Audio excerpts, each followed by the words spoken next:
ಈ ಘಟನೆ ನಡೆದಿರೋದು ಸುಮಾರು 8 ವರ್ಷಗಳ ಹಿಂದೆ.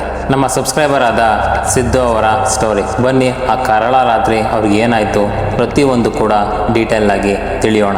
ಸಿದ್ದು, ಮಂಜು ಮತ್ತು ರಘು ಮತ್ತು ಜಗ್ಗ ಈ 4 ಜನ ಕ್ಯಾಸಂದ್ರದ ಕಸಿನ್ಸ್ಗಳು. ತುಮಕೂರು ಹತ್ರದಲ್ಲಿರುವ ಚೇಳೂರಿನ ಅತ್ತೆ ಮನೆಗೆ ಮಾರ್ನಮಿ ಹಬ್ಬಕ್ಕೆ ಬಂದಿದ್ದರು.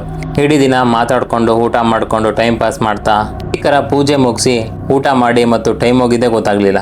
ಆಗ್ಲೇ ಟೈಮ್ ನೋಡಿದ್ರೆ 11 ಗಂಟೆ ಆಗಿತ್ತು. ಆಗ ಸಿದ್ದು ಹೇಳ್ತಾನೆ, ಲೋ ನಾಳೆ ಆಫೀಸ್ ಇದೆ, ಈಗಲೇ ಹೊರಡಬೇಕು ಅಂತೇಳಿ ಗಡಿಬಿಡಿಯಿಂದ ಹೊರಡ್ತಾರೆ. ಆಗ ಸಿದ್ದು ಇದನ್ನು ಅತ್ತೆನ ಕೇಳ್ತಾನೆ, ಅತ್ತೆ ನೀವು ನಾನ್ ವೆಜ್ ಮಾಡ್ತಿರಲ್ಲ, ಅದು ಅಪ್ಪಂಗೆ ತುಂಬಾ ಇಷ್ಟ, ಸ್ವಲ್ಪ ಬಾಕ್ಸ್ ಕೊಡ್ತೀರಾ ಅಂತೇಳಿ ಕೇಳ್ತಾನೆ. ಆಗ ಅವ್ರ ಅತ್ತೆ ಸರಿ ಕಣಪ್ಪ ಆಯ್ತು ಮರ್ತೆ ಹೋಗ್ಬಿಟ್ಟಿತ್ತು ಅಂತೇಳಿ. ಆಗ ಟೈಮ್ ನೋಡಿದ್ರೆ 11:30. ಇವರೆಲ್ಲ ಹೊರಡೋ ಅಷ್ಟರಲ್ಲಿ ಅವ್ರ ಅತ್ತೆ ಚಿಕನ್ ಫ್ರೈ ಮತ್ತು ಮಟನ್ ಸಾರ್ನ ಗಟ್ಟಿಯಾದ ಸ್ಟೀಲ್ ಬಾಕ್ಸ್ ನಲ್ಲಿ ಪ್ಯಾಕ್ ಮಾಡಿಬಿಟ್ಟು ಬಟ್ಟೆ ಬ್ಯಾಗಲ್ಲಿ ಇಟ್ಟು ಫುಲ್ ಟೈಟ್ ಮಾಡಿ ಪ್ಯಾಕ್ ಮಾಡಿ ಕೊಡ್ತಾರೆ. ನೋಡ್ರಪ್ಪ ಇದು ಚೆಲ್ಲಲ್ಲ, ಹುಷಾರಾಗಿ ಇಟ್ಕೊಂಡು ಹೋಗಿ ಅಂತ ಹೇಳಿ ಕೊಡ್ತಾರೆ. ಇವಾಗ ಸಿದ್ದು ಮತ್ತು ಅವರ ಕಸಿನ್ಸ್ಗಳು ಕಾರ್ನಲ್ಲಿ ಹೊರಡ್ತಾರೆ.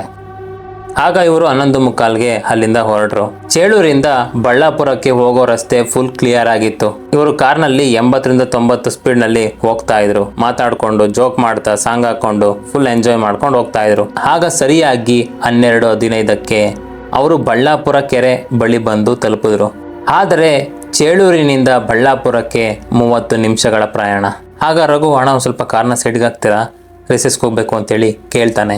ಆಗ ಜಗ್ಗ ತಕ್ಷಣ ಕಾರನ್ನು ಬಳ್ಳಾಪುರದ ಕೆರೆಯ ಸೈಡ್ನಲ್ಲಿ ನಿಲ್ಲಿಸಿದ.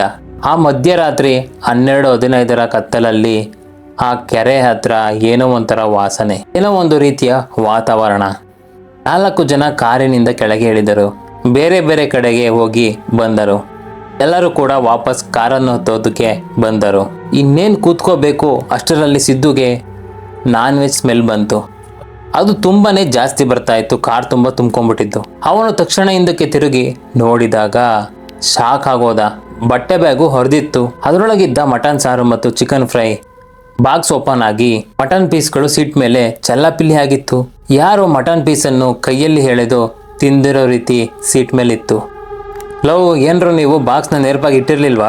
ಅಲ್ಲ ಕಂಡ್ರು, ಯಾರು ಬಾಕ್ಸ್ ಓಪನ್ ಮಾಡಿದ್ದು ಅಂತ ಹೇಳಿ ಮಂಜು ಕೋಪದಿಂದ ಕೇಳ್ತಾ ಇದ್ದ. ಅಣ್ಣ ಯಾರಿಲ್ಲ ಅಣ್ಣ, ನಾವ್ ಇಳಿಯೋದಕ್ಕೂ ಮುಂಚೆ ಚೆನ್ನಾಗೇ ಇತ್ತು, ಮತ್ತೆ ಯಾರು ಬಂದ್ರು? ಇಲ್ಲಿ ಡೋರು ಕಿಟಕಿ ಎಲ್ಲ ಲಾಕ್ ಆಗಿತ್ತಲ್ಲ. ಆಗ ಜಗ್ಗ ಲಾಕ್ ಆದ ಕಾರಿನೊಳಗೆ ಸಾರ್ ಹೇಗ್ ಚೆಲ್ತು ತುಂಬಾನೇ ಭಯದಿಂದ ನೋಡಿದ. ಆಗ ಜಗ್ಗನಿಗೆ ಹಿಂದೆಯಿಂದ ಯಾರೋ ಟಚ್ ಮಾಡ್ದಂಗ ಆಯ್ತು. ಆಗ ಅವನು ಹಿಂದೆ ತಿರುಗಿ ನೋಡ್ತಾನೆ, ಅಲ್ಲಿ ಯಾರು ಕೂಡ ಇರ್ಲಿಲ್ಲ.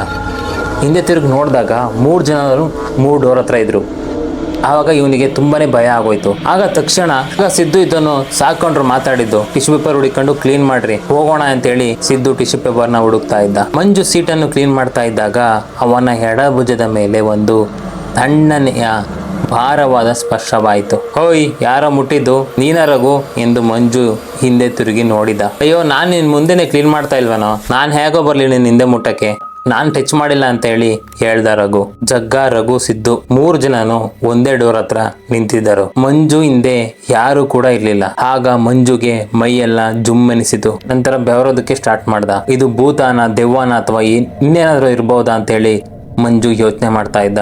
ಆಗ ಜಗ್ಗ ಇದ್ದೋನು, ಇದೆಲ್ಲ ಸರಿ ಇಲ್ಲ ಕಣ್ರು, ಬೇಡ ಈ ಮಟನ್ ಪಾರ್ಸಲ್ ನ ಕತೆ, ಬೇಗ ಇಲ್ಲಿಂದ ಹೋಗೋಣ ಅಂತೇಳಿ ಜಗ್ಗ ಹೇಳಿದ. ಅವ್ರ ಹೆಂಗೋ ಬೇಗನೆ ಕ್ಲೀನ್ ಮಾಡಿ ಕವರ್ಗೆ ಚೆಲ್ಲಿದ್ದ ಮಟನ್ ಎಲ್ಲ ಹಾಕಿ ಬಾಕ್ಸಲ್ಲಿದ್ದ ಮಟನ್ ಅನ್ನು ಪ್ಯಾಕ್ ಮಾಡ್ಕೊಂಡು ಅಲ್ಲಿಂದ ಹೊರಟರು. ಅಷ್ಟಲ್ಲಿ ಟೈಮ್ ನೋಡಿದ್ರೆ ಆಲೆ 12:25 ಆಗಿತ್ತು. ಆಗ ಜಗ್ಗ ಕಾರನ್ನು ಸ್ಟಾರ್ಟ್ ಮಾಡಿದ. ಆಗ ಅವನು ನಿಧಾನವಾಗಿ ಕಾರನ್ನು ಮೂವ್ ಮಾಡೋದಕ್ಕೆ ಪ್ರಯತ್ನ ಪಡ್ತಾ ಇದ್ದ. ಕಾರು ತುಂಬಾನೇ ನಿಧಾನವಾಗಿ ಹೋಗ್ತಿತ್ತು. ಆಗ ಸ್ಪೀಡ್ ನೋಡಿದ್ರೆ 20ರಿಂದ 30 ಕಿಲೋಮೀಟರ್ ದಾಟ್ತಾನೆ ಇರ್ಲಿಲ್ಲ. ಆಗ ಸಿದ್ದು ಇದ್ದವನು, ಏನಣ್ಣ ಗಾಡಿ ಮುಂದಕ್ಕೆ ಹೋಗ್ತಿಲ್ವಾ ಅಥವಾ ನೀನು ನಿಧಾನಕ್ಕೆ ಹೋಗ್ತಿದ್ಯಾ ಅಂತ ಹೇಳಿ ಕೇಳಿದ. ಆಗ ಜಗ್ಗ ತುಂಬಾನೇ ಎಕ್ಸಲೇಟರ್ ಅನ್ನು ತುಳಿತಿದ್ರು ಕೂಡ ಗಾಡಿ ಮುಂದಕ್ಕೆ ಹೋಗ್ತಾ ಇಲ್ಲ. ಬರೀ ಇಂಜಿನ್ ಸೌಂಡ್ ಮಾತ್ರ ಕೇಳಿಸ್ತಾ ಇತ್ತು. ಪೆಟ್ರೋಲ್ ಇತ್ತು, ಎಲ್ಲಾನು ಕರೆಕ್ಟ್ ಆಗೇ ಇತ್ತು. ರಘು ಇದ್ದವನು, ಅಣ್ಣ ಇಂಜಿನ್ ಏನಾಗೈತೆ ಅಂತ ನೋಡೋಣ ಬಾ ಅಂತೇಳಿ ಕೆಳಗೆ ಇಳಿದ್ರು. ಇಬ್ಬರು ಇಂಜಿನ್ ಅನ್ನು ನೋಡ್ತಾ ಇರುವಾಗ ಜಗ್ಗ ಮತ್ತು ರಘು ಇಬ್ಬರ ಭುಜದ ಮೇಲೆ ಒಂದೇ ಸಲ ಕೈ ಇಟ್ಟಿರೋ ರೀತಿ ಅವರಿಗೆ ಫೀಲ್ ಆಯ್ತು. ಆಗ ಅವರು ಇಬ್ಬರು ತುಂಬಾನೇ ಭಯದಿಂದ ಹೇ ಅಂತೇಳಿ ಹಿಂದಕ್ಕೆ ತಿರುಗಿದ್ರು. ಆಗ ಅದೇ ಟೈಮ್ ನಲ್ಲಿ ಆ ಕೆರೆ ಸೈಡ್ ನಿಂದ ಧಬ್ ಧಬ್ ಧಬ್ ಅಂತ ಯಾರೋ ನಡೆಯುತ್ತಿರುವ ರೀತಿ ಸೌಂಡ್ ಕೇಳಿಸಿತು. ಆ ಶಬ್ದ ಬರ್ತಾನೆ ಇತ್ತು. ಆಗ ರಘು ತುಂಬಾನೇ ಕೋಪಗೊಂಡು, ಕಣೋ ಇದೆಲ್ಲ ಹಾಕ್ತಾ ಇರೋದು ಮಟನ್ ಸಾರು ಮತ್ತೆ ಚಿಕನ್ ಫ್ರೈ ತಂದಿದೆಯಲ್ಲಪ್ಪ, ಅದರಿಂದಾನೇ ಹಾಕ್ತಾ ಇರೋದು, ನಾನು ನಿನ್ನ ಮನೆಯಲ್ಲೇ ಹೇಳ್ದೆ ಅದನ್ನೆಲ್ಲ ಈಸ್ಕೊಂಬಾರ್ದು, ಅದು ಈ ಟೈಮ್ನಲ್ಲಿ ಅಂತ ಹೇಳಿ. ಜಗ್ಗ ತಕ್ಷಣ ಕಾರೊಳಗೆ ಹೋಗಿ ಆ ಕವರ್ ಮತ್ತು ಆ ಬಾಕ್ಸ್ ಅನ್ನು ತಗೊಂಡು ಹೊರಗಡೆ ಬಂದ. ಅದನ್ನು ತಗೊಂಡೋಗಿ ಕಾರಿಂದನೇ ಹಾಕ್ಬಿಟ್ಟು ಬಂದ. ಆಗ ರಘು ಇದ್ದವನು ನಮ್ಮ ಅಣ್ಣನಿಗೆ ತುಂಬಾ ಧೈರ್ಯ ಜಾಸ್ತಿ ಹಾಗಂತ ಹೇಳ್ತಾ ಇದ್ದ. ಆಗ ಜಗ್ಗ ಇದ್ದವನು ನಾವು ಏನ್ ತಂದಿದ್ವಿ ಅದನ್ನೆಲ್ಲ ಇಲ್ಲೇ ಬಿಟ್ಟು ಹೋಗ್ತಾ ಇದೀವಿ, ದಯವಿಟ್ಟು ನಮ್ ದಾರಿಗೆ ಅಡ್ಡ ಬರಕ್ ಹೋಗ್ಬೇಡಿ, ಹೀಗೆ ಹೋಗೋದಕ್ಕೆ ದಾರಿಯನ್ನು ಬಿಟ್ಕೊಡಿ ಹಾಗಂತ ಜೋರಾಗಿ ಹೇಳಿದ.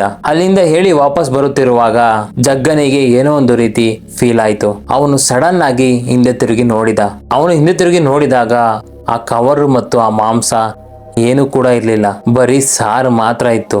ಆಗ ಜಗ್ಗ ತುಂಬಾನೇ ಗಾಬರಿಯಿಂದ ಲೋ ಬೇಗ ಕಾರ್ ಹತ್ರ ಬೇಗ ಕಾರ್ ಹತ್ರ ಈ ಜಾಗ ಸರಿ ಇಲ್ಲ ಕಣ್ರು.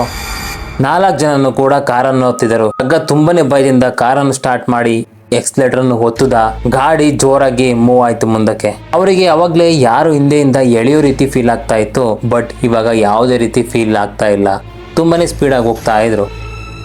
ಅವಾಗ ಅವರಿಗೆ ಅರ್ಥವಾಯಿತು ಗಾಡಿ ಯಾಕೆ ಮುಂದಕ್ಕೆ ಹೋಗ್ತಾ ಇರಲಿಲ್ಲ ಅಂತ. ಅವುಗಳಿಗೆ ಬೇಕಾಗಿದ್ದು ಮಟನ್ ಸಾರು ಮತ್ತು ಚಿಕನ್ ಫ್ರೈ ಅಂತ. ತುಮಕೂರು ಸಿಟಿ ತಲುಪಿದ್ರು. ಅಲ್ಲೇ ಸೈಡಲ್ಲಿ ಕಾರ್ ಹಾಕಿ ನಿಂತ್ಕೊಂಡ್ರು. ಆಗ ಮಂಜು ಹೇಳ್ತಾನೆ, ಲೋ ಅತ್ತೆ ಸಾಂಬಾರು ಕೊಡೋದೇನೋ ಕೊಟ್ಟರು, ಆದರೆ ಅದ್ರ ಜೊತೆಗೆ ಮೆಣಸಿನ್ಕಾಯಿ ಇದ್ಲು ಮತ್ತೆ ಒಂದು ಕಬ್ಬಣದ ಪೀಸ್ ಹಾಕನ್ನು ಮರ್ತ್ಬಿಡ್ತಿರಲ್ಲೋ ಅಂತ ಹೇಳ್ತಾ ಇದ್ದ. ಅದನ್ನೆಲ್ಲ ಆಗ್ತಲೇ ಇದ್ದಕ್ಕೆ ಈ ತರ ಎಲ್ಲೋ ಆಯ್ತು ಅನ್ಸುತ್ತೆ ಕಣೋ ಅಂತ ಹೇಳ್ದ. ಅದಕ್ಕೆ ಜಗ್ಗ ಏನ್ ಹೇಳ್ತಾನೆ ಅಂದ್ರೆ, ನಾನ್ ವೆಜ್ ವಾಸನೆನ ಕೆಟ್ಟ ಶಕ್ತಿ ಅಥವಾ ಪ್ರಾಣಿಗಳಿಂದ ಕಾಪಾಡೋದಕ್ಕೆ ಇದನ್ನೆಲ್ಲ ಇಡ್ತಾರೆ, ಅಂದ್ರೆ ಅರಿಶಿಣ, ಇದ್ದಲು, ಚಾಕು, ಮೆಣಸಿನಕಾಯಿ ಇವುಗಳನ್ನ ಇಡ್ತಾರೆ ಅನ್ನುವ ಹಳೆಯ ನಂಬಿಕೆ. ಅದಕ್ಕೆ ಜಗ್ಗ ಹೇಳ್ತಾನೆ, ರಾತ್ರಿ ಹೊತ್ತು ನಾನ್ ವೆಜ್ ವಾಸನೆ ಕೆಟ್ಟ ಶಕ್ತಿ ಅಥವಾ ದುಷ್ಟ ಶಕ್ತಿಗಳಿಂದ ಕಾಡು ಪ್ರಾಣಿಗಳನ್ನು ಆಕರ್ಷಿಸುತ್ತದೆ ಅಂತ ಅನ್ನುವ ಹಳೆ ನಂಬಿಕೆ ಕೂಡ ಇದೆಯಂತೆ. ಅದಕ್ಕೆ ಹಿರಿಯರು ಹೇಳ್ತಾ ಇದ್ರು ರಾತ್ರಿ ಹೊತ್ತು ನಾನ್ ವೆಜ್ ಅನ್ನು ತರಲೇಬಾರ್ದು ಅಂತ. ಅದಕ್ಕೆ ನಮ್ಮ ಹನುಮಂತಪುರದ ಅಜಯ್ ಕಥೆಯೇ ಸಾಕ್ಷಿ. ಜೊತೆಗೆ ಇದಾದ್ಮೇಲೆ ಹನುಮಂತಪುರದ ವಿಡಿಯೋ ಕೂಡ ಇದೆ, ಅದನ್ನು ಕೂಡ ನೋಡಿ. ನೈಟ್ ಟೈಮಲ್ಲಿ ಅಥವಾ ಪಿತೃಪಕ್ಷದ ಟೈಮ್ನಲ್ಲಿ ನಾನ್ ವೆಜ್ ಅನ್ನು ಒಂದು ಜಾಗದಿಂದ ಇನ್ನೊಂದು ಜಾಗಕ್ಕೆ ತಗೊಂಡು ಹೋಗಲೇಬೇಡಿ. ಅದಕ್ಕೆ ಈ ಸಿದ್ದು ಮತ್ತು ಅಜಯ್ ಸ್ಟೋರಿನೇ ಸಾಕ್ಷಿ. ಈ ಕತೆ 2010ರಲ್ಲಿ ನಡೆದಿರುವುದು. ನಮ್ಮ ತುಮಕೂರು ಸಿಟಿ ಹತ್ತಿರ ಇರೋ ಹನುಮಂತಪುರದಲ್ಲಿ ನಡೆದಿರುವ ಕತೆ. ಆದರೆ ಈ ಕತೆ ಹೇಳಿರುವವರು ನಮ್ಮ ಸಬ್ಸ್ಕ್ರೈಬರ್ ಆದ ಅಜಯ್. ಅವರಿಗೆ 16 ವರ್ಷವಿರುವಾಗ ನಡೆದಿರುವಂತಹ ಘಟನೆ. ಅದು ಅಕ್ಟೋಬರ್ನ ತಿಂಗಳು, ಆದರೆ ಪಿತೃಪಕ್ಷ ಮುಗಿಯುವ ಟೈಮ್. ಅವನು ಹನುಮಂತಪುರದಲ್ಲಿರೋ ಸಣ್ಣ ಸಂಬಂಧಿಕರ ಮನೆಗೆ ಹೋಗಿದ್ದ. ಆ ದಿನ ಭಾನುವಾರ. ದಿನವಿಡೀ ಖುಷಿಯಾಗಿ ಆಟ ಆಡಿ ಊಟ ಎಲ್ಲ ಮುಗಿಸಿ ರಾತ್ರಿ ಹೊರಡೋ ಹೊತ್ತಿಗೆ ಸರಿಯಾಗಿ 11 ಗಂಟೆ ಆಗಿತ್ತು. ಸಂಬಂಧಿಕರು ಪ್ರೀತಿಯಿಂದ ಮಾಡಿದ ಮಟನ್ ಸಾಂಬಾರನ್ನು ಪಾರ್ಸಲ್ ಮಾಡಿ ಒಂದು ಟಿಫನ್ ಬಾಕ್ಸ್ಗೆ ಹಾಕಿ ಕೊಟ್ಟಿದ್ದರು. ಅಜಯ್ ಸೈಕಲ್ನಲ್ಲಿ ಬಂದಿರೋದ್ರಿಂದ ಅದರಲ್ಲಿ ಹೋಗೋಕೆ ಹೊರಟರು. NH4 ಹೈವೇ ಪಕ್ಕ ಕ್ರಾಸ್ ಮಾಡಿ ತನ್ನ ಏರಿಯಾಗೆ ಹೋಗೋಕೆ ಹೊರಟ. ಹೈವೇಯಲ್ಲಿ ರಾತ್ರಿ 11 ಗಂಟೆಗೆ ಗಾಡಿಗಳ ಓಡಾಟ ತುಂಬಾನೇ ಕಮ್ಮಿ ಆಗಿತ್ತು. ಅಜಯ್ ತನ್ನ ಪಾಡಿಗೆ ಸೈಕಲ್ ತುಳಿಯುತ್ತಾ ಏನೋ ಒಂದು ಹಳೆಯದಾದ ಹಾಡನ್ನು ಹಾಡಿಕೊಂಡು ಬರ್ತಾ ಇದ್ದ. ಮನೆಗೆ ಹೋಗ್ಬಿಟ್ಟು ಹೊಟ್ಟೆ ಬೇರೆ ಹಸಿತಾ ಇದೆ, ಇನ್ನೊಂದ್ಸತಿ ಊಟ ಮಾಡೋಣ ಅಂತ ಅಂದ್ಕೊಂಡು ಸೈಕಲ್ ತುಳ್ಕೊಂಡು ಬರ್ತಾ ಇದ್ದ. ಹಾಗೆ ನಿಧಾನಕ್ಕೆ ಹೋಗ್ತಾ ಇರುವಾಗ ಹಿಂದಿನಲ್ಲಿ ಒಂದು ಧ್ವನಿ ಬಂತು. ಆ ಧ್ವನಿ ಏನಂತ ಅಂದರೆ, ನಾನು ಬರಲಾ? ಅಜಯ್ ಯಾರೋ ಕರಿತಾ ಇರಬೇಕು ಅಂತೇಳಿ ತಲೆ ತಿರುಗಿಸಿ ನೋಡ್ದ. ಸರಿ ಬನ್ನಿ, ಎಲ್ಲಿ ಬಿಡಬೇಕು ನಾನು ಒಬ್ಬನೇ ಹೋಗ್ತಾ ಇದ್ದೀನಿ ಅಂತ ಹೇಳಿದ. ಅಂತ ಹೇಳಿ ಸೈಕಲ್ ತುಳಿಯೋಕೆ ಶುರು ಮಾಡಿದ. ಸ್ವಲ್ಪ ದೂರ ಹೋದ ಮೇಲೆ ಏನೋ ಒಂಥರ ಅವನಿಗೆ ಡೌಟ್ ಬಂತು. ಯಾರದು ಅಂತ ಹೇಳಿ ಯೋಚನೆ ಮಾಡೋದಕ್ಕೆ ಶುರು ಮಾಡಿದ. ರಾತ್ರಿ ನನ್ನ ಜೊತೆ ಬರೋಕೆ ಕೇಳಿದ್ದು ಅಂತ ಹಿಂತಿರುಗಿ ನೋಡಿದ್ರೆ ಅಲ್ಲಿ ಯಾರು ಕೂಡ ಇರಲಿಲ್ಲ. NH4 ರಸ್ತೆ ಪಕ್ಕದಲ್ಲಿ ದಟ್ಟ ಕತ್ತಲೆ ಕೂಡ ಇತ್ತು. ಬರೀ ಮರಗಳ ನೆರಳು ಮಾತ್ರ ಇತ್ತು. ಅರೆ ಯಾವುದೋ ಗಾಡಿ ಸೌಂಡ್ ಇರಬೇಕು, ಅದು ಯಾರು ದೂರದಲ್ಲಿ ಮಾತಾಡ್ತಾ ಇರಬೇಕು ಅಂದ್ಕೊಂಡು ಅಜಯ್ ತನ್ನನ್ನೇ ತಾನು ಸಮಾಧಾನ ಮಾಡಿಕೊಂಡು ಹಾಗೆ ಮುಂದಕ್ಕೆ ಹೋಗ್ತಾ ಇದ್ದ. ದಯವಿಟ್ಟು ಈ ವಿಡಿಯೋ ನೋಡ್ತಾ ಇರೋಕ್ಕೆ ಒಂದು ನನ್ನ ಕಡೆಯಿಂದ ರಿಕ್ವೆಸ್ಟ್ ಏನಂತಂದರೆ, ಪ್ಲೀಸ್ ಒಂದು ಲೈಕ್ ಮಾಡಿ, ಹಾಗೆ ಸಬ್ಸ್ಕ್ರೈಬ್ ಮಾಡ್ಕೊಂಡಿಲ್ಲ ದಯವಿಟ್ಟು ಸಬ್ಸ್ಕ್ರೈಬ್ ಮಾಡ್ಕೊಳ್ಳಿ. ಮನಸ್ಸಿನಲ್ಲಿ ಒಂದು ಚೂರು ಭಯ ಶುರುವಾಯಿತು. ಹೀಗೆ ಸ್ವಲ್ಪ ಇನ್ನೇನು ದೂರ ಹೋಗೋಷ್ಟರಲ್ಲಿ ಆ ಧ್ವನಿ ಮತ್ತೆ ಬಂತು. ಈ ಸಾರಿ ಅದು ಒಂಥರ ತುಂಬಾ ಸಿಟ್ಟಾಗಿರೋ ಹೆಂಗಸಿನ ಧ್ವನಿ ಆಗಿತ್ತು. ನಾನು ಬರ್ತೀನಂದೆ, ಎಲ್ಲರೂ ಬಿಡೋತ್ತಾನೆ ನನ್ನನ್ನು ಕರ್ಕೊಂಡೋಗಿ, ಒಬ್ಬನೇ ಹೋಗ್ತಾ ಇದೆಯಾ ಅಂತ ಹೇಳಿತು. ಈ ಸಾರಿ ಅಜಯ್ಗೆ ನಿಜವಾಗ್ಲೂ ಕೂಡ ತುಂಬಾ ಶಾಕ್ ಆಗೋಯ್ತು. ಯಾರದು ಅಂತೇಳಿ ಗಟ್ಟಿಯಾಗಿ ಕೂಗಿದ. ಆದರೆ ಕತ್ತಲಿನಿಂದ ಯಾವ ಉತ್ತರನೂ ಕೂಡ ಬರಲಿಲ್ಲ. ಏನೋ ಇರಬೇಕು ಅಂತೇಳಿ ಅಜಯ್ ತುಂಬಾ ಭಯದಿಂದ ಸೈಕಲನ್ನು ಜೋರಾಗಿ ತುಳಿಯೋದಕ್ಕೆ ಟ್ರೈ ಮಾಡ್ತಾ ಇದ್ದ. ಆದರೆ ಏನಾಗ್ತಿತ್ತಂದರೆ, ಅವನು ಎಷ್ಟೇ ಪ್ರೆಷರ್ ಕೊಟ್ಟು ಸೈಕಲ್ ತುಳಿದ್ರೂ ಸೈಕಲ್ ನಿಧಾನವಾಗಿ ಚಲಿಸ್ತಾ ಇತ್ತು. ಅಜಯ್ ಬೆವರಲು ಶುರು ಮಾಡಿದ. ಅವನಿಗೆ ಏನೂ ಅರ್ಥ ಆಗ್ತಿರ್ಲಿಲ್ಲ. ಆದರೆ ಆ ಸಮಯದಲ್ಲಿ ಆ ಸ್ತ್ರೀ ಧ್ವನಿ ಆ ಸರಿ ಅವನ ಹತ್ತಿರದಲ್ಲಿರೋ ಥರನೇ ಬಂತು.